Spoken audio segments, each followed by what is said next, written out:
Good morning, Central Campus. This is Trinity and JC, bringing you the news. Science Olympiad. Students who are interested in participating on the Central Campus Science Olympiad team are asked to attend a short informational meeting today at 3 o'clock in Miss Callie's room, room 317.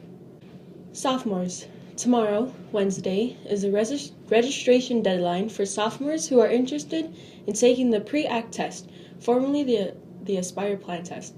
Pick up registration information in the finance office. Renaissance. There's a Renaissance meeting today at 3 o'clock in the cafeteria.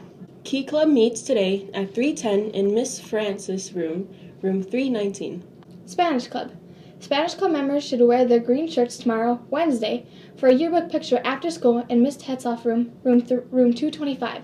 Spanish Club members need to sign up to help at the Horn of Plenty location at 3500 East Burdick Expressway tomorrow at 5:30.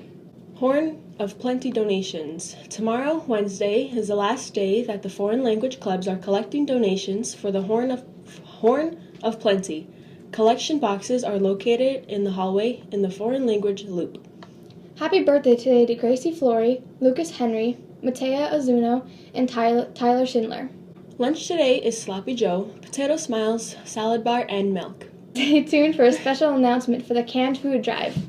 The Spanish Club is collecting cans and food for the Horn of Plenty. Your donations can help families throughout the holidays. We're trying to collect 1,000 cans by tomorrow, so anything will help. We can do it.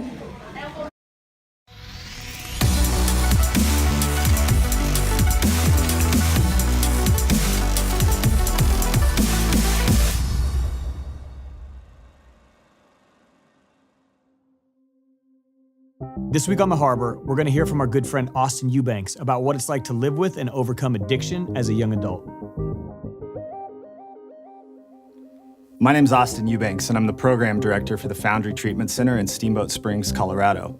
And I remember being 11 years old and hanging out with my baseball team, and my dad comes home and says, "We're moving to Denver. I got a new job." So we moved to the big city, and I was enrolled in Denver Public Schools.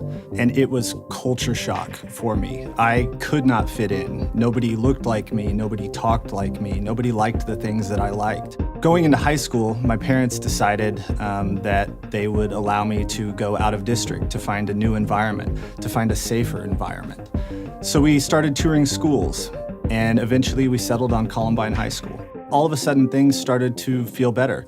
I was able to find a friend group where they had common interests, and I met Corey. Almost immediately, Corey and I became best friends. All of a sudden, I had this person who was literally a mirror of myself. We had the same interests. We enjoyed doing the same things. We fished, we played golf, and we became inseparable. And April 20th, 1999, Corey and I were together. We were going to meet friends to go out to lunch, and we walked into the library. And Corey was the first person to say, "It sounds like gunshots." And 5 minutes later, the teacher runs into the library and screams, "Everybody get under the tables." We didn't know what to do. It was immediate shock. What's going on? Is this a joke? This can't be happening. I remember Corey saying, "Don't worry, the cops will come. We'll get through this." 11 minutes later, Corey was dead. He was shot multiple times, and I was hit twice as well. I left the library and went to a triage of police vehicles, and I was in complete shock. I felt nothing. I was completely destabilized because everything that I had found when I regained my identity was lost. Immediately after that, I was taken to the hospital, and I was prescribed a variety of substances for anxiety, pain, you name it. And all I knew was that a lot of educated people were prescribing me substances to make me feel better, and it was working. So when I look at what happened after Columbine, it was only 3 months and I was in active addiction. Prescription substances led to illegal drugs. It led to alcohol, cocaine, ecstasy, and my life continued to spiral out of control. I was never able to gain traction because everything revolved around substances. I had to wake up and use substances. I had to have them every day to be able to function. So my life was turmoil. In 2006, I was strongly encouraged by everybody in my life to go to treatment, and I said, "You know what, fine, I'll go." I didn't want to, but I did it. And that was the first moment in my life where I was sitting in a room listening to people talk about addiction, and I said, "You know what? These stories sound really familiar." I remember hearing those stories and it sparked something in me where I said, you know what, I don't think the behaviors that I have around substances are healthy. Unfortunately, 2006 wasn't the end for me. I left treatment and I went back to using. Finally, in 2011, I woke up in jail and I had no idea how I got there. I was in withdrawal and I had no recollection of the day prior. I was completely blacked out. The police report said I passed out at a restaurant and the paramedics were called and I had a warrant for a probation violation. And I remember thinking that day, if I don't figure this out, I'm gonna die. So I found another treatment center. I followed instructions. I put one foot in front of the other and I moved on. I found myself processing grief and trauma that I had experienced at age 17 at age 29 because I was finally free of substances and I could effectively go through the stages of grief. I was able to resolve that trauma and get to a place where I could have a healthy foundation for living, moving forward. 18 months later, I got my first job in addiction treatment and I've been working in the industry ever since. I really look at the youth population, and I think when you look at addiction, it can be split into two different parts. Addiction is either a result of peer influence or life circumstance.